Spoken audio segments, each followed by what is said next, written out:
Hello to everybody. Welcome to the live discussions, the first part of the webinars on rewiring democracy, connecting institutions and citizens in the digital age. Organized by Symbiosis School of Political Studies in Greece, which is affiliated to the Council of Europe network of schools. The discussions are based on the presentation of scholars and experts stored online who are here with us today to further elaborate their views and discuss. We actually chose to discuss this topic as the rise of the internet challenges the traditional functioning of representative democracy. How has the digital impacted upon our lives, our reading, our culture, education, voting, being informed, thinking and acting, particularly in the light of the COVID-19 pandemic? Revisiting through the lens of commoning the digital democratic citizenship and participatory democracy is of crucial interest. As our realities are currently shaped and influenced by the COVID-19 pandemic, citizens depend on digital technology to organize and engage in their social, professional, and private lives.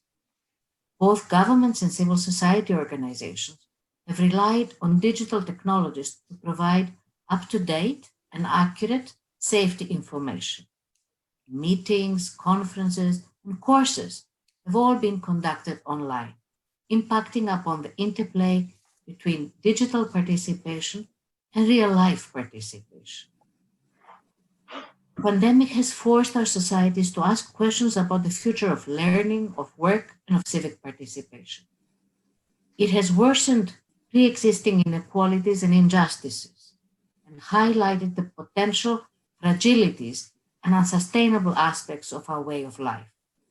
At the same time, 2020 has reminded us of the importance of mutual care and solidarity between individuals, between countries, and between communities and continents. But is this really happening? More than ever, citizenship education and capacities for democratic commitment and civic life are essential for the resilience of our societies. Several questions arise for now and for the future. Can adequate level of media literacy become universal and e-citizenship skills be included in programs for civic education, including civic responses to hate speech and awareness of digital surveillance? Our speakers have dealt with these issues in their presentations. Can e-learning foster empowerment through education and the acquisition of competences for actively participating in digital society? Looking at the media, additionally to the questions on disinformation and on media critical literacy, coverage of citizenship and citizenship education often focuses on debates and priorities in the Western part of Europe, in the West in general. How to ensure more understandings of multiple realities through the media and through education and the political debate, and therefore promote more knowledge and mutual understanding could also be addressed. So to embark on our discussion today, I would like to present to you our speakers that are with us.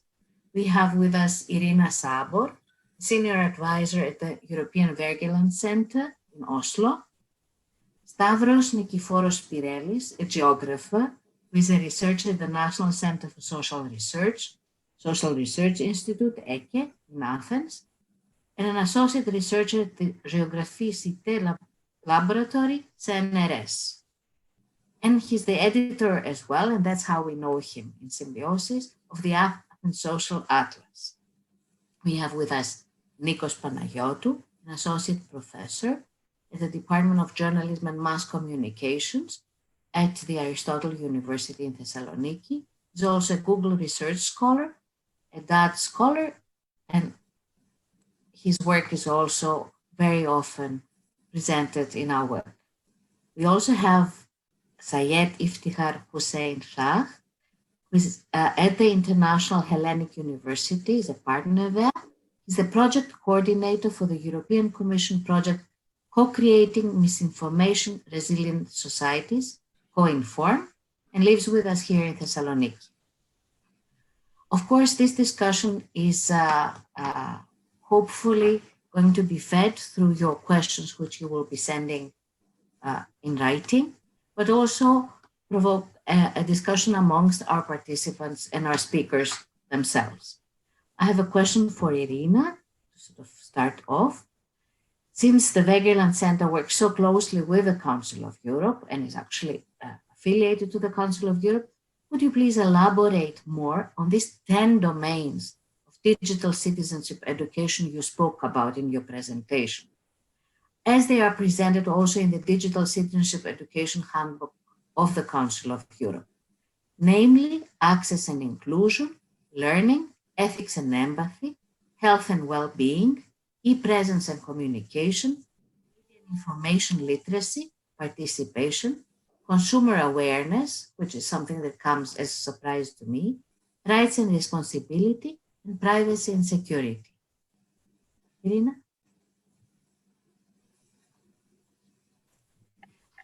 Thank you. Yes, the Council of Europe's model is quite a comprehensive and good tool to address the citizenship education, for example, in schools. And the 10 domains that this model offers, they are very instrumentally united into 3 main areas.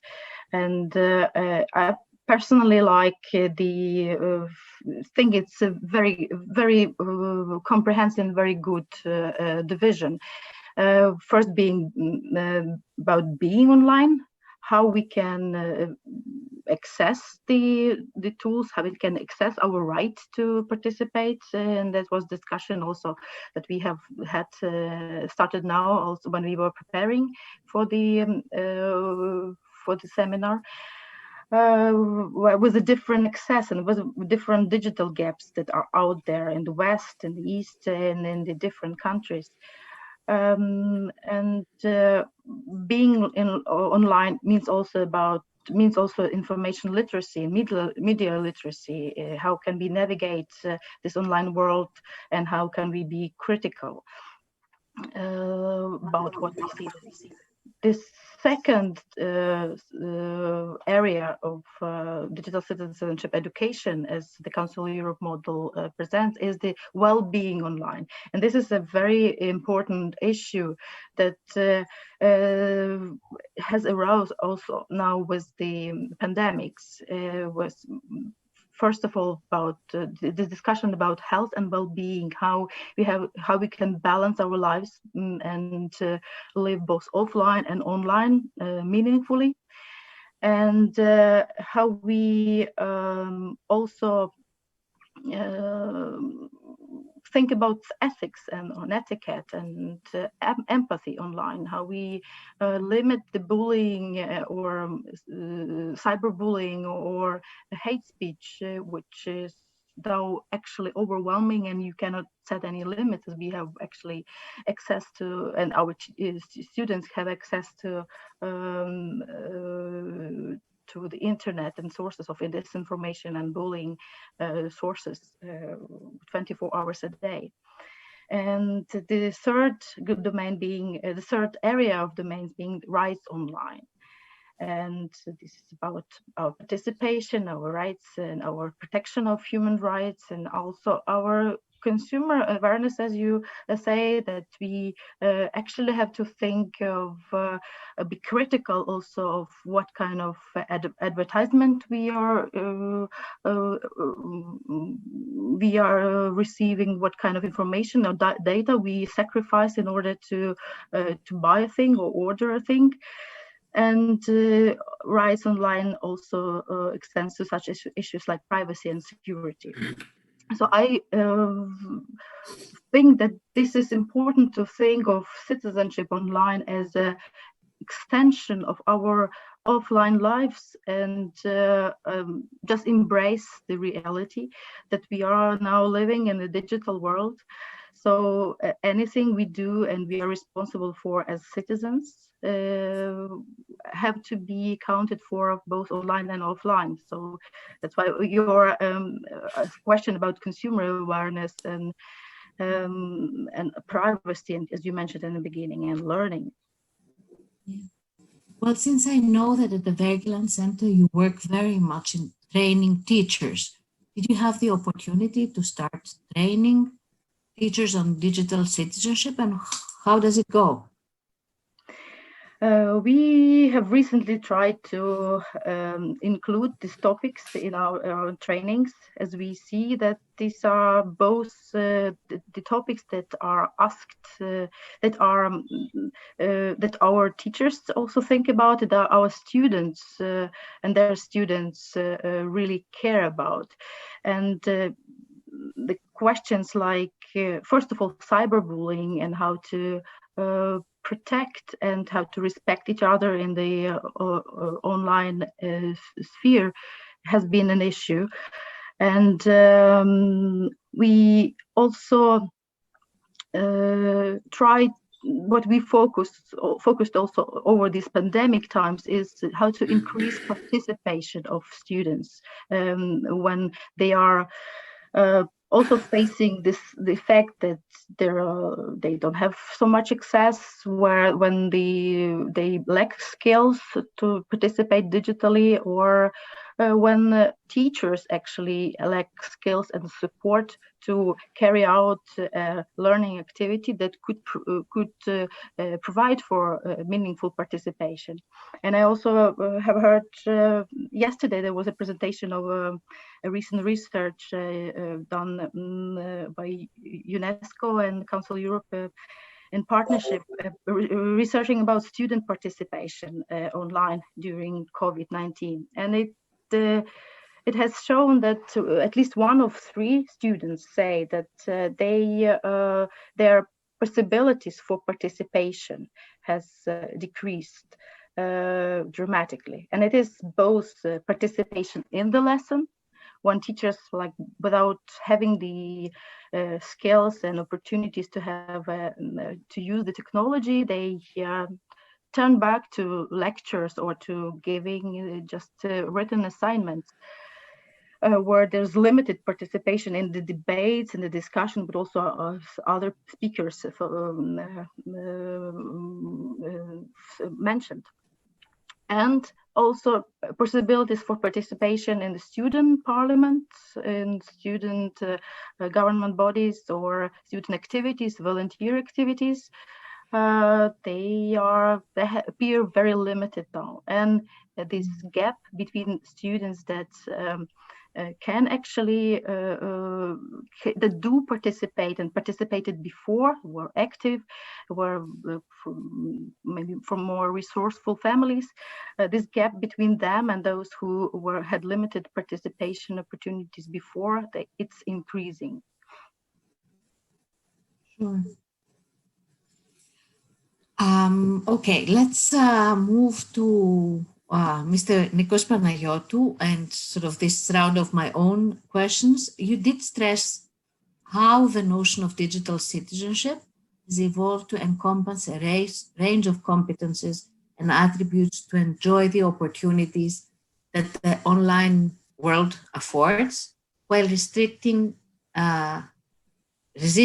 to hate speech and to fake news. Actually, your presentation spoke a lot to Irina's presentation as well. Yes. So how do you see this exchange of ideas? And could you include, for example, the Council of Europe work in your own work and develop it further? Yes. Firstly, let me congratulate you for the initiative and for actually today's meeting as well. I think it is a great initiative, both in terms that it brings together people from various disciplines, and secondly, people that developed project ideas that tends, as it seems right now, as you have mentioned, to have a common ground. For example, what Irina have talked actually builds on my ideas as well, and my approach actually as well. and I'm sure that it will build further for the other ones. Okay, what I argue, and based on the question, I argue that there is a need in order to see citizenship in a totally different way, not as a technical element, for example, to equip citizens with technical skills, how to navigate in the digital world. So moving from a citizenship to a digital citizenship. What we urge actually, and upon which media literacy, information literacy, etc., builds upon, is the notion of active citizenship. What is the main difference? That we should not actually teach only technical capabilities, that proves to be limited. But what we need to teach is, for example, how to involve these capabilities together with social sciences or with other critical elements of education. It is this active citizenship that it should be centered at our approaches regarding media and news literacy, and to be very specific. We teach students, pupils in primary, secondary education how, for example, to use computers, but we don't teach them to search. So just with this very simple example, just want to highlight a very simple task that we consider to be given. On the contrary, it is among the reasons that fake news prevail, because people don't search. They take things for granted. So this is what active citizenship is about. In the aim of, regarding the other aspect of your question, yes, I think that a greater alliance of organizations that work on that issue, we would be more than welcome to work, cooperate with symbiosis, etc., and also partners from all around Europe, and of course, Council of Europe. So it seems this greater alliances is something that we're often speaking about this past 2-3 months, at least in the discussions I participate, whether it has to do with countering racism, xenophobia, homophobia, transphobia, and extremism, or whether it has to do with rewiring democracy and building democratic competences. If you allow me, Despina, I'm sorry for the interruption, because probably you wanted to move to another question. No, it's all right. I'm just using a very specific example. As thousands of, let's say, euros, effort, countless effort, and working hours are being spent in order to do things, there is someone with a cheap computer by himself that he manages to radicalize or to spread hate speech. It is something that we miss in our effort. And what I think that we miss is the thing that you mentioned as well, how to build a broader coalition in order to widespread our message, to promote actually networking. Because if we should learn something out of these radical extremists and organization, it is the power of networking. With a Twitter account or a Telegram account, they have managed actually to spread radical ideas around Europe and beyond Europe, actually. So this is what I think that it is needed more than ever. True.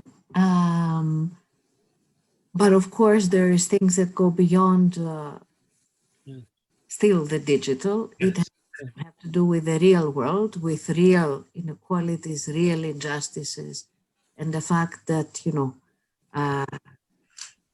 you can't solve grave grievances being online. There's other things there. Politics matters, space matters, real matters too, still.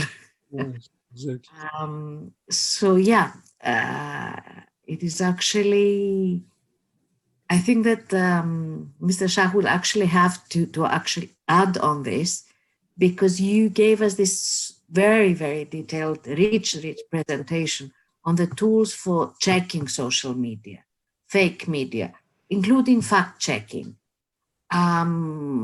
I read your presentation, particularly on the challenges for makers in combating discrimination on social media. This is possibly this alliances that can also, address Nico's suggestion. And actually, I read your presentation, I heard your presentation as the US elections were unfolding. So credibility check sounded so important to me. And it was as if I had the dialogue in my head about what you were talking about in your presentation and what we were watching on CNN, BBC News, the Greek TV channels, Euronews, and all of that. And what I was reading, of course, on social media. And of course, how the policymakers were reacting or were instigating all of this. So I was wondering whether you could present to us the fine, if you have any, and because you do have the Co-Inform project, and I don't know if you had the opportunity to look into the unfolding of the US elections as a case study for what you're doing, or another case study, so that people actually understand more practically the work that you do. Yeah, thank you very much for a brief, giving brief on my topic, which I presented during the last presentations. First of all, I give some overview, basically what exactly I gave presented in last presentation, so that my colleague and the people who first time, my audience basically who first time listen to me, so that they can then they go visit my presentation and see what exactly I explain. Basically, I make some initial basics foundations on three major aspects, basically, which are more relevant to a topic. Or basically, one is information, misinformation, disinformation, fake news, and basically we also research here, and then we presented some classification of these terms, and then I explain media and particularly the social media, and then I explain about the fact-checking tools and the efforts which we make in Co-Inform. Basically, we are three piloting countries in Europe, basically Greece, Austria, and Sweden, and we interacted with citizens, with policymakers, and journalists. I agree with you. Basically, your input is very valuable, and we are also working presently on some case studies and in terms of like last EU elections, basically the role of social media, fake news, and like this. And we also cover these aspects in our recently completed workshops, online workshops to collect the data. So you will find some fruitful results from the outcome of these activities in Co-Inform project. I also agree. My discussion fellow basically is one of the term he explained about the active citizens, and basically we need more collaboration and more networking to deal with this fake news, misinformation, disinformation challenge.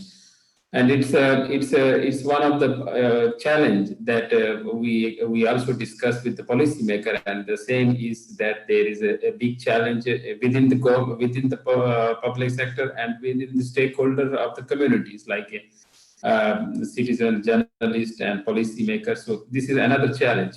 So basically, we also noted that the major thing is that the social media, which is very critical, like where basically we make some research in our research team and in globally research community. So major source of is fake news, like misinformation, disinformation, is the media process.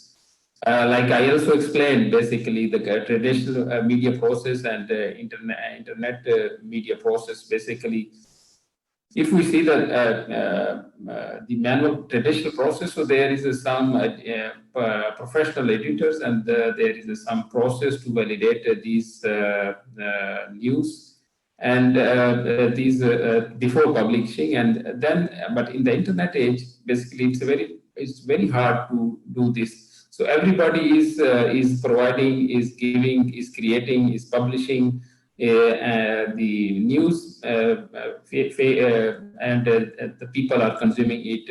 And I agree with my fellow today in our panel. Basically, the people do not know how basically to search and how basically to deal with it. So, in terms of technological tools, I also agree, and same thing we analyze that basically tool is not 100% solution. Basically it facilitates you community to get some relevant information. Suppose in co-inform tools, we make some efforts to basically to collect. Suppose there is a one news on media, so we get different information from different sources, and then we present these evidences in our tools. Suppose if someone is getting on Twitters, so when I see some timelines in Twitter, so basically we collect the data, we analyze the data, and then we give some statistics, some information to the users. Because before sending this news, maybe it's fake news particularly to others. So this tool give the citizens, policymakers, journalists a option that this tweet which you want to share with others, basically it's not a credible information. And you maybe rethink before sharing it. So, and we also provide some collection about this type of news on articles, which are sometimes it's some news is very critical for the national securities and like these things. So basically, before sending to others, so our tool assists the community to think before it sent to others. So basically, the tool is one of the possible solution, one of the supporting tools, guidance to the user, particularly the users who basically has less time or less awareness or less knowledge to avoid spread the fake news. Similarly, in terms of one point you asked about the challenges, basically we make some surveys, we may take some interviews. In government sector, we take middle level, senior level, and junior level people's interviews, and we also conducted surveys in 3 member states and other international events as well. So basically, my thinking and our work is, I think, it's somehow linked with my fellow, which he explained, the active citizenship. Basically, one of the barriers we also identify that the policymaker asked that there is a very limited existence of collaborative platform that provide facilitation to make some inter-organizational, inter-community collaboration in terms of information sharing of expertise, especially in larger and more complex institutions. And similarly, there are lack of some resources to validate some informations. Another challenge is they communicate us, basically say there is no existing technology tools, and in the existing business processes, there is no way of provisioning or flagging functionality in terms of this news is maybe some sort of a fake news or maybe misleading or like this. So So based on this, providing these, analyzing this work, we also publish our article as well in international journal, ranking journals. And we recommend basically some advice to the social, to the policy makers, particularly to make some, think on it and maybe revise their social media policies.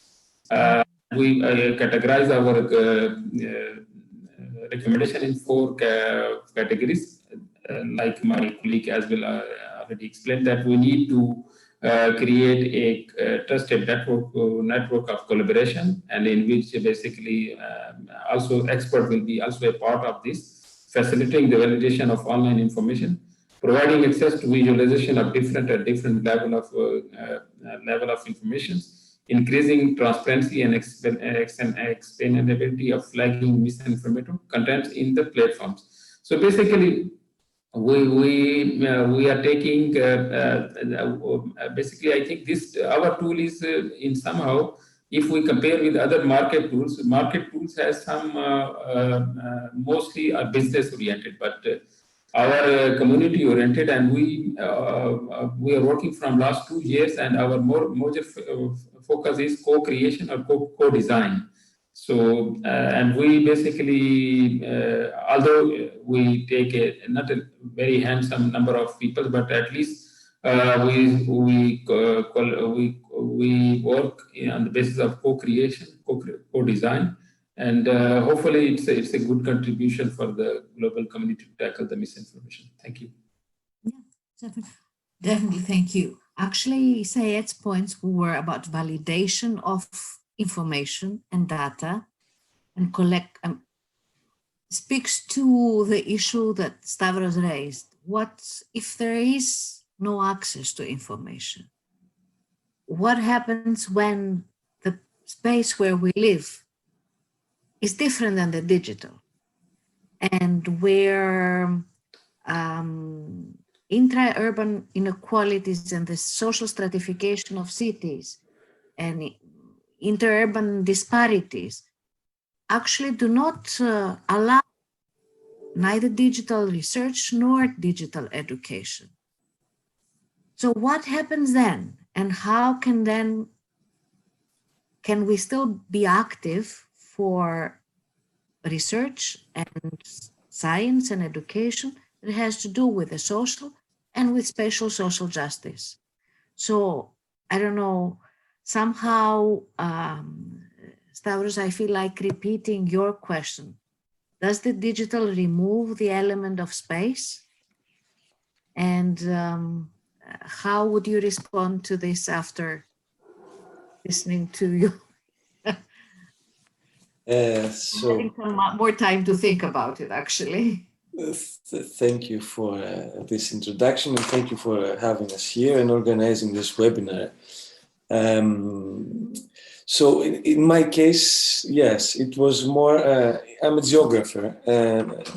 Internet was always a tool in my life. I always thought that it was an advantage, simplifying my life, my work. And since it's almost a year now, it started becoming a prerequisite to ensure functionality. So preparing my presentation for this webinar, I thought that it was interesting to see how my life changed as a teacher at the university, as a professor at the university, or as a researcher. And going through these last few months, I understood that a lot of changes were coming. And the most important was exactly this question: how do we cope with space when, in fact, space, direct relation with space, is almost forbidden. Okay, it's not always, now it's a lockdown, before it wasn't. So there are a lot of traces that we can see them all around. In fact, the most interesting example, I think, is how to launch a field research when, in fact, you can't really have access to the field. I find that this is creating a lot of problems to the organization of the research procedure, especially when a project was designed well before the COVID-19 pandemic. So we were not prepared and the answers were not obvious. So of course, internet was the solution, is still the solution, but it raises a lot of questions about the mutations that in fact is creating to the whole research or teaching procedure, changes, maybe mutations a bit too much. And of course, the question remains if these changes are here to stay. Of course, there are negative and positive elements, as active citizenship was already mentioned.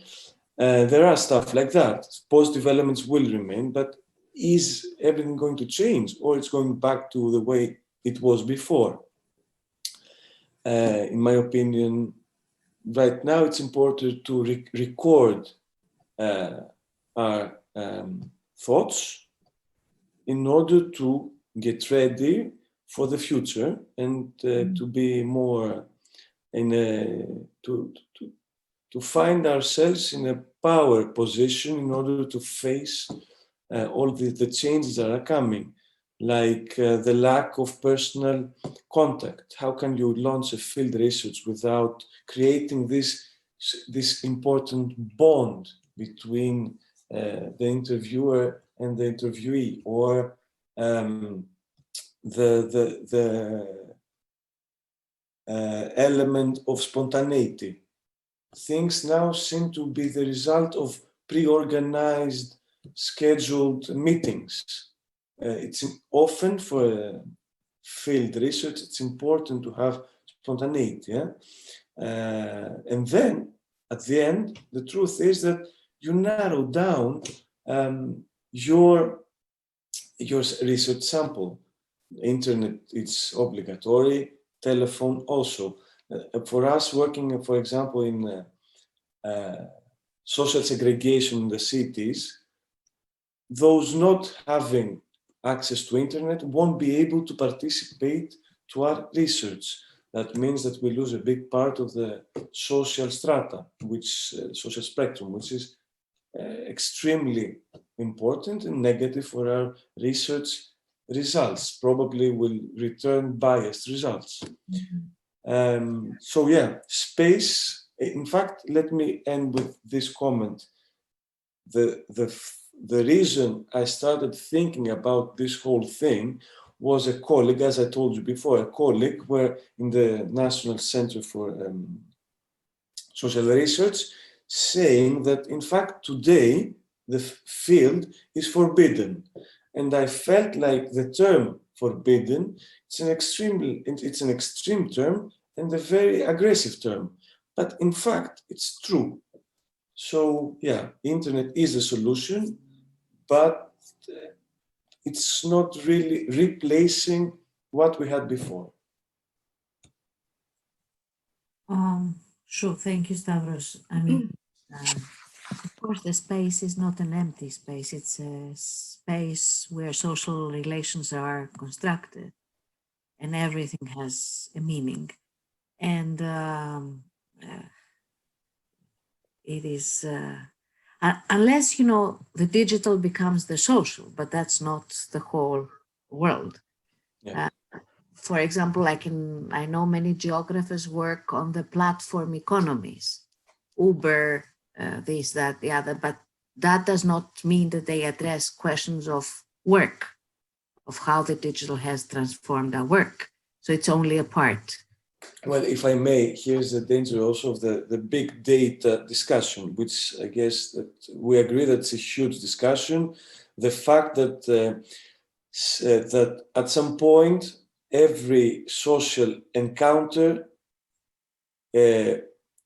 was linked to a couple of X and Y's, and we know that it's spatially located.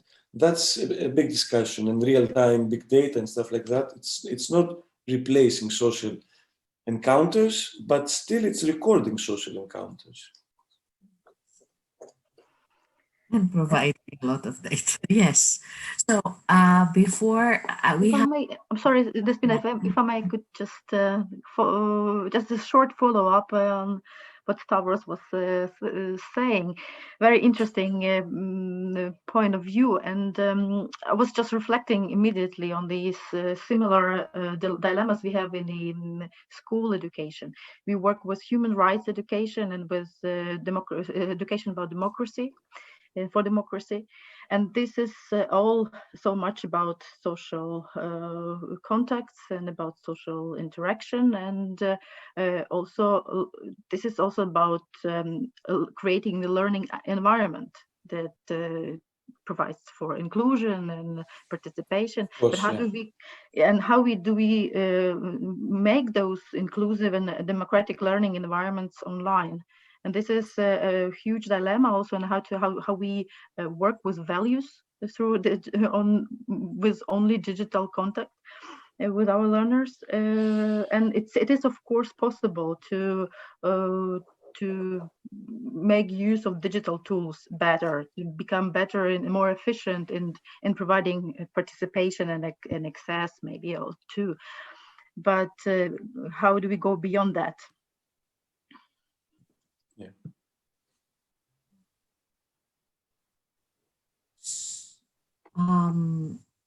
I would, we have three questions actually that come from the same person, Sofia Vlahu, and I would like to pose them to all of you, and you can answer what you want. So the first one is, in an era where our young digital citizens are exposed to an information overflow and already spend many hours in front of screens, how can we protect them from getting web addicted and losing a sense of the importance of sociability and collective action in general?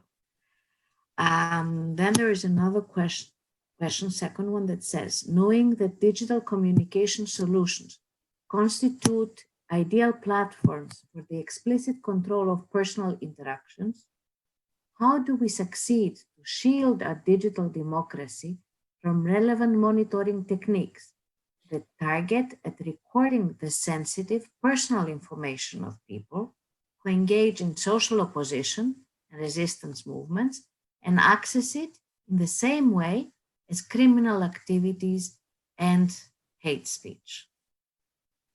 And finally, the third one, Sofia would appreciate your thoughts on the limitations of protest forms against repressive policies in that new phase of human communication.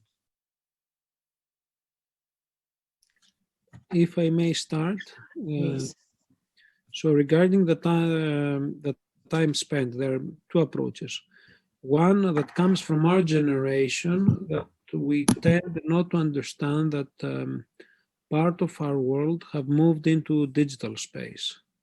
So we have to acknowledge and get into terms that our children or our students will, for them, spending time on a digital environment is equally the same as going out with their friends. It is very difficult to come in terms. Believe me, I am a father of two children as well. This is one positive, let's say, or optimistic element.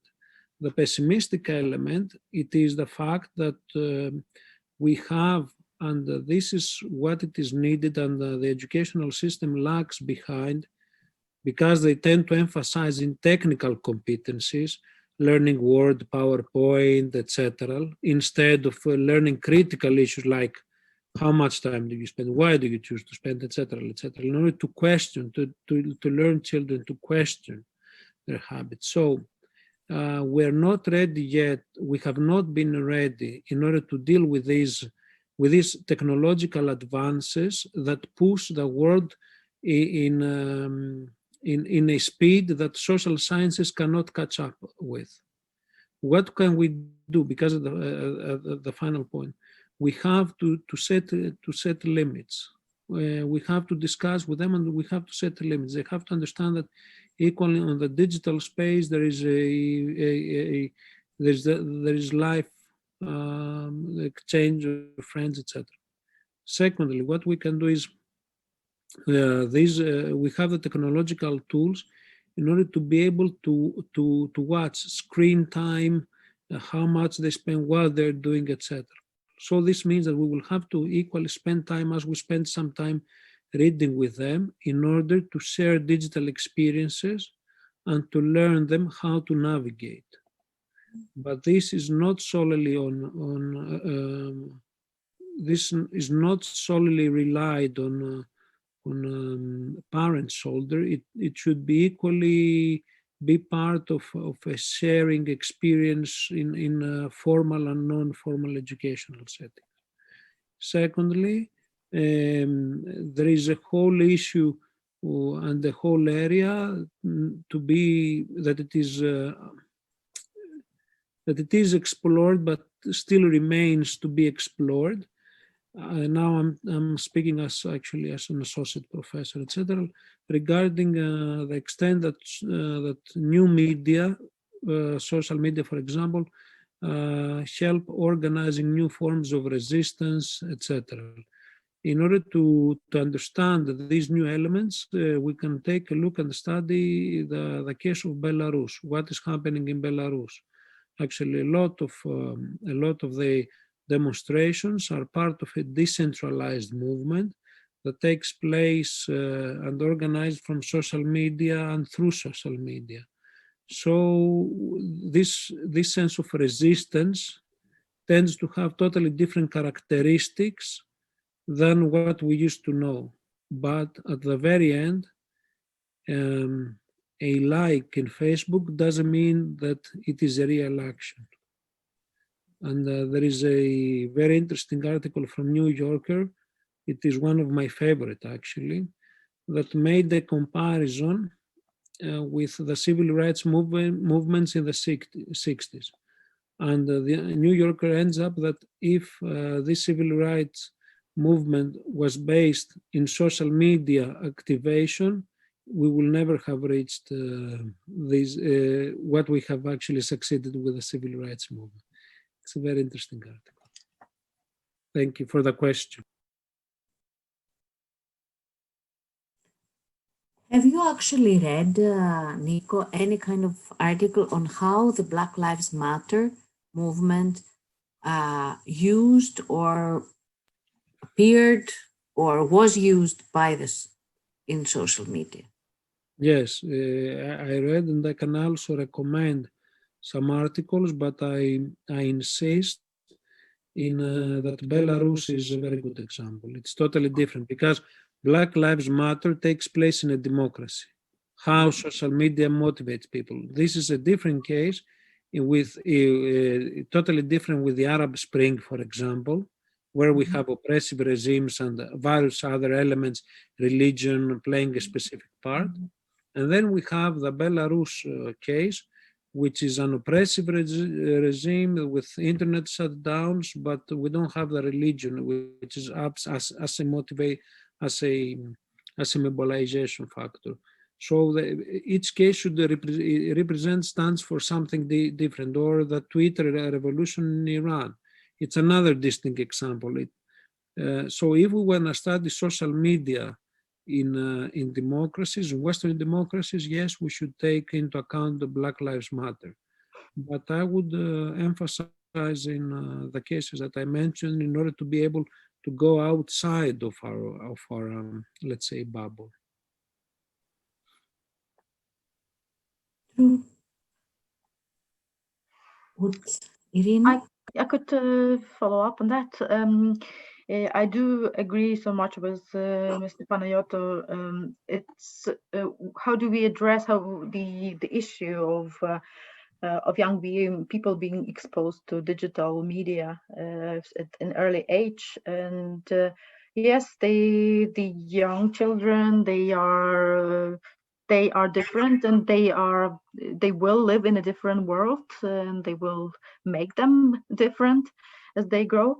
But I believe it is it's our responsibility to teach them, and our responsibility to make part of our curriculums and might make it part of our non-formal education too, and work indeed consciously on teaching children not only to set limits, but also to teach them to set limits themselves, and know that they need to learn also how to distinguish between real life and life happening in digital world and in social media. And it is I think it is one of the number one tasks for citizenship education in school. And since it's the new reality, and it's the new and one of the biggest challenges. And I have heard that September or October, for example, in Georgia, the Ministry of Education has adopted changes into the curriculum, and they already take into account the cyberbullying and the teaching about internet safety and balance between digital and real life in the curricula at school, which is, I think, one of the important steps to look into, and experiences to look into and borrow. If I may, I agree, and I would like to add something linked to the comment that Irina made earlier. First, concerning the web addiction, I wouldn't say that before. I wouldn't think that that's a new problem. We had that before also.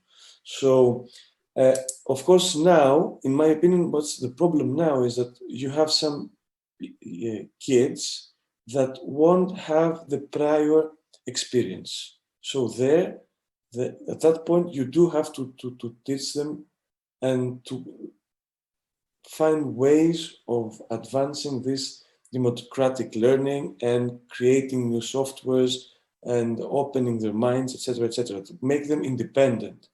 For those that are older and they still have this web addiction issue, in my opinion, it's important to understand, maybe we'll push them now to have a bigger respect to what they lost. So maybe if at some point we get back to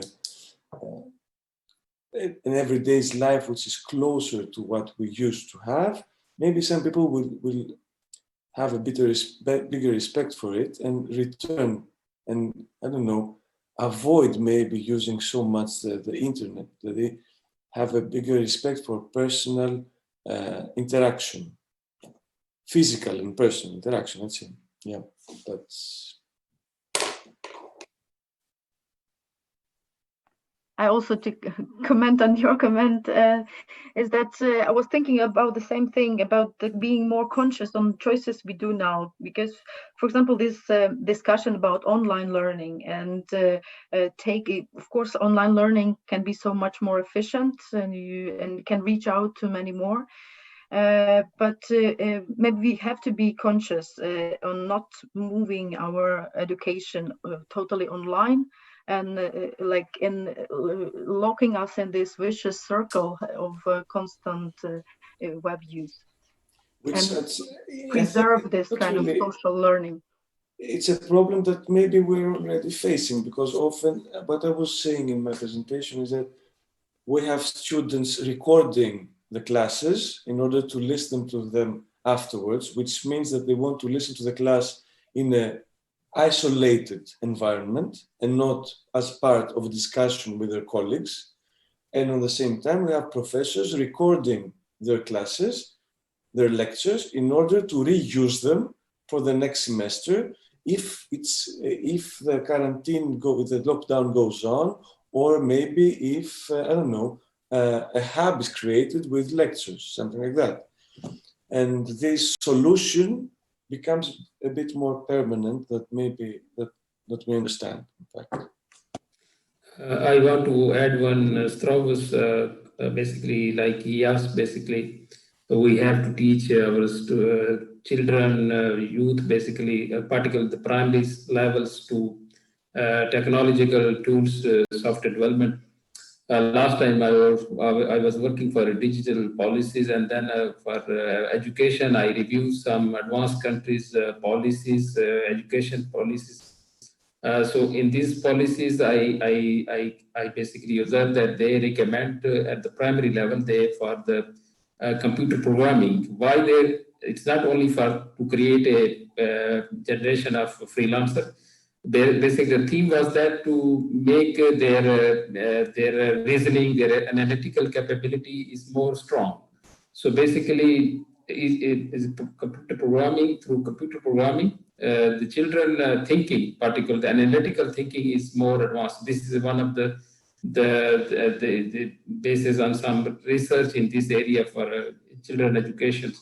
And the same, like advanced countries, they mention in their policies that that in the primary school they recommend in curriculum like computer programming, like these things. So I agree with my colleague. Basically, we also see like if we see on the internet population, like in 2014 we have 3 billion population. Now we have 4.5 billion population. So I agree with you. Basically, still we have a space we have to cover, but more than half is already on the internet.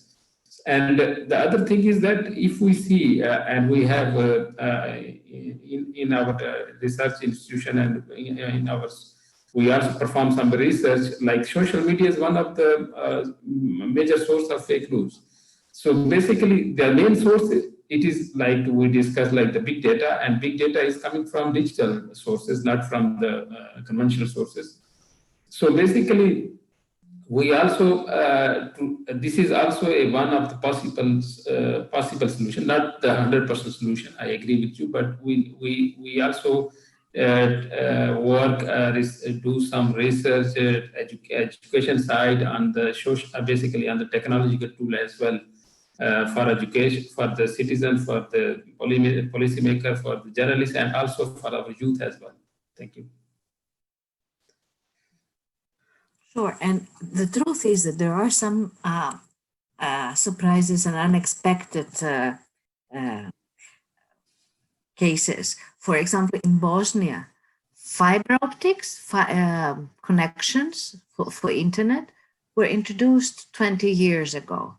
In Greece, I spent in the spring and the summer about, I don't know, altogether about, if I put the time together, in the period of 7 months, at least 3 weeks arguing with the providers of this as to how this could, an enormous amount of time and effort and resources. So infrastructure and internet access is something that is not, doesn't go with the old linear logic. In some parts of the world, there is more than we can imagine in our typology of how things are. At the same time, I think that once again, this web digital